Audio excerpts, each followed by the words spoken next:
बिस्मिल्लाहिर्रहमानिर्रहीम, अस्सलाम वालेकुम। मैं हूं आपका मेज़बान आकिल हुसैन। नाज़रीन, इस वक्त सुप्रीम कोर्ट से बराह रास्त आज के सबसे बड़े केस की समाअत की जो कार्रवाई है उसकी मुकम्मल तफसीलात लेकर आपकी खिदमत में हम हाजिर हो चुके हैं। नाज़रीन, आज सुप्रीम कोर्ट के चीफ जस्टिस काजी फ़ाइज़ ईसा ने अपना हलफ उठाने के बाद आज पहले केस की आज पहली समाअत थी और आज पहली समाअत में ही उन्होंने तारीख़ रकम कर दी है। नाज़रीन, आज मुल्क की तारीख़ में पहली बार सुप्रीम कोर्ट की जो कार्रवाई है उसे बराह रास्त आज PTV पर नशर किया जा चुका है और अदालत उस्मा ने सुप्रीम कोर्ट में प्रैक्टिस एंड प्रोसीजर एक्ट का जो केस था वो बहुत बड़ा केस था, उस केस की समाअत फुल कोर्ट बेंच की जो समाअत थी उसे बराह रास्त आज दिखाया जा चुका है। नाज़रीन, आज प्रैक्टिस एंड प्रोसीजर एक्ट के खिलाफ अपीलों पर फुल कोर्ट बनाने की जो दरखास्तें थी उसे बाकायदा आज मंजूर की गई है। इस केस की आज की जो कार्रवाई है उसकी मुकम्मल तफसीलात आप तक पहुँचाएँगे। नाज़रीन, आज चीफ जस्टिस ऑफ पाकिस्तान काजी फ़ाइज़ ईसा पहले अदालती दिन पर फुल कोर्ट की सरबराही कर रहे थे और सुप्रीम कोर्ट के 15 जजेस पर मुश्तमिल फुल कोर्ट जो बेंच है उसने supreme court practice and procedure act की आज बाकायदा समाअत आज की है और वफाकी हुकूमत की जानिब से भी कुछ दरखास्तें जो हैं वो बाकायदा मौसूल हो चुकी हैं और वफाकी हुकूमत ने supreme court practice and procedure act के ख़िलाफ़ अपना तहरीरी जो जवाब है वो अटार्नी जनरल के ज़रिए अदालत में जमा करवाया है, जिसमें वफाकी हुकूमत ने सुप्रीम कोर्ट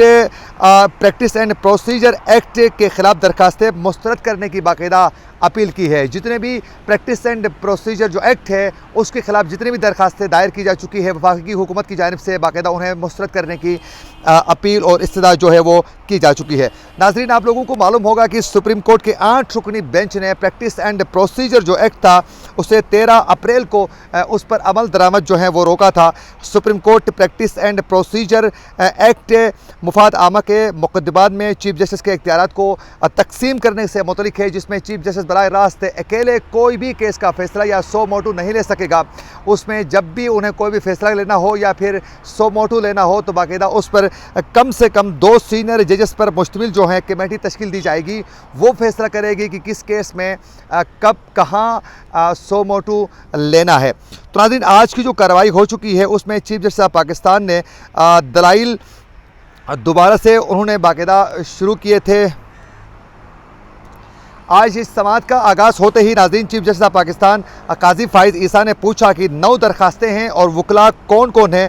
ख्वाजा तारिक रहीम साहब, आप दलाइल का आगाज़ करें। जो वकील थे उसको कहा कि आप दलाइल का आगाज़ करें। नाज़रीन, बाकायदा चीफ जस्टिस ऑफ पाकिस्तान ने रिमार्क्स दिए कि ख्वाजा तारिक रहीम को मुखातिब करते हुए कहा कि ख्वाजा साहब, आपको नहीं कहते हैं कि बोले, मगर आप बात जामे करें और माजी की जो बातें हैं उसे आप भूल जाएं। उस दौरान ख्वाजा जो तारिक रहीम थे, दरख्वास्त गुजार के जो वकील थे, उन्होंने कहा कि सुप्रीम कोर्ट के जो इख्तियारात थे उसको महदूद करने की पार्लियामेंट ने कोशिश की और ये पार्लियामेंट को इख्तियार नहीं है कि वो सुप्रीम कोर्ट के अंदरूनी मामलात पर मुदाखलत करे और इस तरह इख्तियारात को महदूद करना पार्लियामेंट का काम नहीं है। जिस पर चीफ जस्टिस ऑफ पाकिस्तान ने बाकायदा कहा काजी फ़ाइज़ ईसा ने कि अगर एक ही शख्स को बादशाह बनाने वाली बात है तो इसमें क्या गलत है, और कहा कि अगर पार्लियामेंट चीफ जस्टिस की बादशाहत ख़त्म की है पार्लियामेंट ने तो इसमें क्या गलत है। अगर चीफ जस्टिस ने कहा काजी फ़ाइज़ ईसा ने कि अगर कोई मुझे बादशाह बनाना चाहता है, अगर मुझे पावरफुल करना चाहता है और हर तमाम चीज़ें मेरे हिसाब से चलनी है और चीफ जस्टिस इतना ज़्यादा मजबूत बनाना है, तो मेरे ख़्याल में उन्होंने कहा कि ये पावर मुझे ज़रूरत नहीं है और मेरे इस पावर से आवाम को नुकसान होता है या फिर पार्लियामेंट और आइन का जो तक़द्दुस है वो पामाल हो जाता है, तो ये इख्तियार मुझे कम से कम नहीं चाहिए। उन्होंने कहा कि मैंने बाकायदा आइन की बाकायदा जो मैंने हलफ उठाया है उसमें बाकायदा मैंने आइन का हलफ उठाया है और उसमें मैं पाबंद हूँ कि मैं आइन के हिसाब से चीज़ों को लेके आगे बढ़ूँ। और नाज़रीन, चीफ जस्टिस ऑफ पाकिस्तान आज वो बड़े खुश थे और एग्रेसिव अंदाज में रिमार्क्स दे रहे थे, कभी हंस रहे थे और अपने रिमार्क्स के ज़रिए वो अपना जो फ़ैसला है वो पहले ही ऐसा लग रहा था कि वो सुना चुके हैं और बार बार वो यही कहते थे कि मैंने आइन पाकिस्तान का जो हलफ उठाया है उसमें कहीं भी मैं आइन पाकिस्तान के मुतसादिम नहीं जा सकता हूँ और आइन पाकिस्तान को बाकायदा लेके आगे बढ़ना है और कोई भी आइन पाकिस्तान की कोई ऐसी शक नहीं है जिसमें कहीं भी सुप्रीम कोर्ट के चीफ जस्टिस को महदूद करना या फिर सुप्रीम कोर्ट को महदूद करने की कहीं भी कोई गुंजाइश आइन के अंदर मौजूद नहीं है। सबसे पहले आइन है और आइन के हिसाब से ही चीज़ों को आगे बढ़ाना होगा। और नाज़रीन, उस दौरान जस्टिस मुसरत हिलाली ने इस्तफसार किया कि क्या कानून साजी के जरिए चीफ जस्टिस के इख्तियारात को गैर मौसर किया जा सकता है, जबकि जस्टिस जमाल मंदोखेल ने पूछा कि कानून साजी से चीफ जस्टिस को की जो पावर है उसको ख़त्म किया गया है या फिर सुप्रीम कोर्ट की। ये उनसे पूछा तो बार बार वकील की जानिब से यही कहा जा रहा था कि सुप्रीम कोर्ट के जो इख्तियारात हैं, बिलखुसूस चीफ जस्टिस के जो इख्तियारात हैं, वो पार्लियामेंट इसको कंट्रोल करना चाह रहा है या इसको महदूद करना चाह रहा है। चीफ जस्टिस ऑफ पाकिस्तान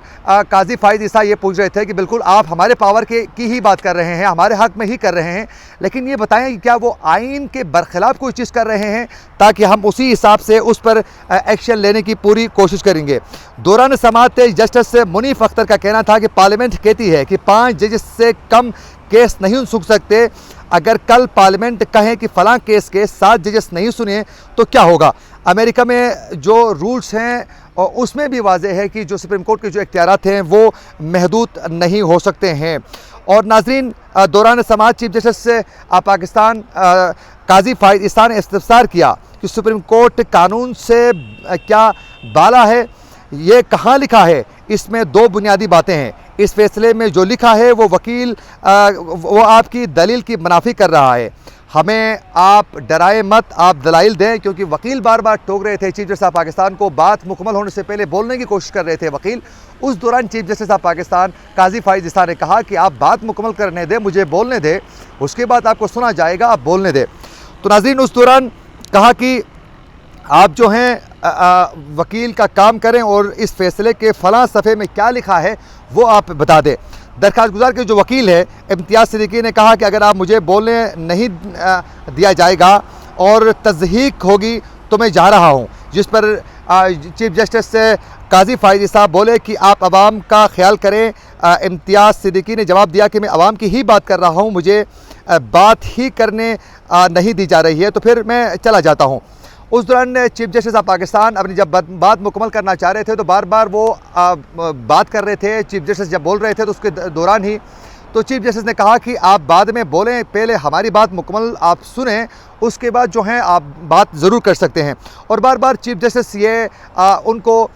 याद दहानी करवा रहे थे कि जितने सवालात हम आपसे पूछ रहे हैं, इन तमाम सवालों के जवाब जो हैं आप नोट कीजिएगा और बाद में इन सवालों के जवाब आपके पास होने चाहिए। क्योंकि जब भी उनसे पूछा जा रहा था तो बार बार यही पूछा जा रहा था कि आप बता दें कि क्या आईने पाकिस्तान के अगेंस्ट कोई भी पार्लियामेंटेरियंस ने कोई फ़ैसला किया है तो आप हमें बता दें। क्योंकि प्रैक्टिस एंड प्रोसीजर जो एक्ट है उसमें बाकायदा ये वाज़े किया जा चुका है कि जब भी सो मोटू लेना हो तो आप एक चीफ जस्टिस पर ही इरसार नहीं होना चाहिए, बल्कि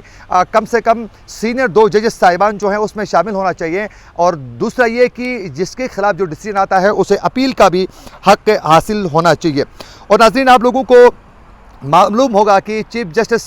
काजी फाइज ईसा ने चीफ जस्टिस का ओहदे का जब वो हलफ उठा रहे थे तो हलफ लेने के बाद उनका ये पहला मुकदमा है जिसमें supreme court practice and procedure act का बाकायदा वो समाअत कर रहे हैं। क्योंकि इससे पहले जिस वक्त चीफ जस्टिस उमर अता बंदियाल के दौर में भी आर्मी एक्ट का जो केस था उस वक्त भी उन्होंने ये वाज़ेह किया था कि जब तक फुल कोर्ट बेंच तश्कील नहीं दिया जाएगा तब तक मैं किसी बेंच का हिस्सा नहीं बनूंगा। और आज उन्होंने अपनी पहली समाअत में ही पहले ही सबसे बड़े केस जो सुप्रीम कोर्ट के मुतलिक ही है और जो चीफ जस्टिस के मुतलिक ही है उसकी ही आज उन्होंने समाअत की है। नाज़रीन, अभी भी समाअत जारी है और उसकी मुकम्मल तफसीलात जो ही समाअत ख़त्म हो जाती है तो आप तक पहुँचाने की पूरी कोशिश करेंगे। इसी के साथ अपने मेज़बान आकिल हुसैन को दीजिए इजाज़त। अल्लाह निगहबान।